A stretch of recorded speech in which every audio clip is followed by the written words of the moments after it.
अभी तक सबको लग रहा था कि ये सिर्फ ईरान वर्सेस यूनाइटेड स्टेट का कॉन्फ्लिक्ट है, लेकिन सडनली एक बड़ा ट्विस्ट आया है।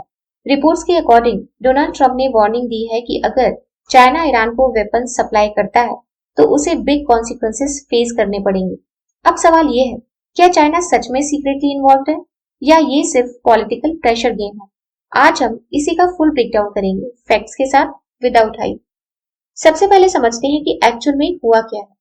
रीसेंट रिपोर्ट्स में ये बोला गया कि यूएस साइड से कंसर्न रेज हुआ कि चाइना शायद ईरान को इनडायरेक्टली सपोर्ट कर रहा हो सकता है, स्पेशली डिफेंस सिस्टम या मिलिट्री टेक के केस में।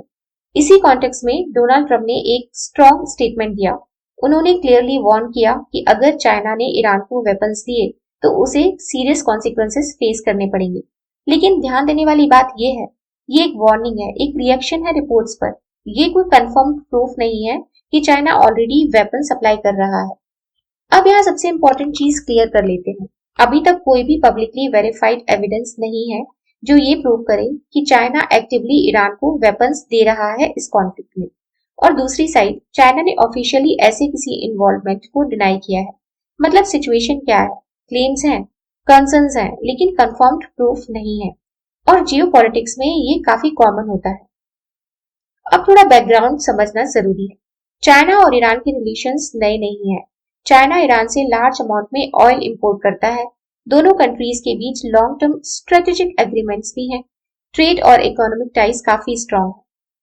तो अगर कोई ये बोले कि चाइना का ईरान के साथ कनेक्शन है, वो गलत नहीं है। लेकिन इकोनॉमिक रिलेशंस और डायरेक्ट मिलिट्री सपोर्ट में बहुत बड़ा डिफरेंस होता है। अब सबसे इंटरेस्टिंग पार्ट, एनालिसिस। चाइना का पैटर्न क्या रहा है हिस्टोरिकली? चाइना डायरेक्ट वॉर में एंटर नहीं करता। वो अपना इन्फ्लुएंस मोस्टली इनडायरेक्ट वेज में यूज करता है। ट्रेड, टेक्नोलॉजी, डिप्लोमेसी, ये उसके मेन टूल्स होते हैं। तो पॉसिबिलिटी ये हो सकती है कि डुअल यूज टेक्नोलॉजी ट्रांसफर हो, सप्लाई चेन्स इनडायरेक्टली हेल्प कर रही हो, या सिर्फ सस्पिशन हो विदाउट रियल इन्वॉल्वमेंट। लेकिन ये सब पॉसिबिलिटीज हैं, कंफर्म फैक्ट्स नहीं। अब मान लो हाइपोथेटिकली अगर चाइना एक्चुअली ईरान को सपोर्ट करता है तो इसका इम्पैक्ट क्या होगा? ये कॉन्फ्लिक्ट इंस्टेंटली ग्लोबल लेवल पे एस्केलेट हो सकता है। सिचुएशन बन सकती है US versus China indirect confrontation.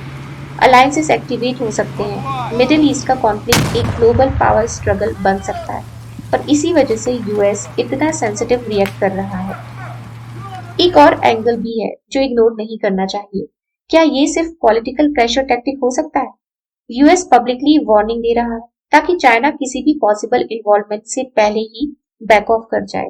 Geopolitics में ये स्ट्रेटजी कॉमन है, वार्निंग बिफोर एक्शन। तो हो सकता है कि ये एक प्रिवेंटिव मूव हो, ना कि reaction to the actual involvement. तो अभी ग्राउंड रियलिटी क्या है? चाइना का डायरेक्ट इन्वॉल्वमेंट कंफर्म्ड नहीं है। यूएस कंसर्न है, यस। स्टेटमेंट स्ट्रॉन्ग है, यस। लेकिन सिचुएशन अभी भी अनक्लियर है और इसी अनसर्टेनिटी की वजह से टेंशंस और भी बढ़ रही हैं। तो फाइनल सवाल वही है, क्या चाइना सीक्रेटली इन्वॉल्व है या ये सिर्फ सस्पिशन और पॉलिटिकल प्रेशर का गेम है? सच क्या है ये अभी क्लियर नहीं है, लेकिन एक बात पक्की है, अगर चाइना ओपनली इस कॉन्फ्लिक्ट में आता है तो ये सिर्फ ईरान वॉर नहीं रहेगा, ये ग्लोबल पावर क्लैश बन सकता है। तुम क्या सोचते हो, चाइना इन्वॉल्व है या नहीं? ऐसे ही रियल फैक्ट बेस्ड एनालिसिस के लिए चैनल सब्सक्राइब कर लो। यहाँ हाइप नहीं, रियलिटी मिलती है। Thank you.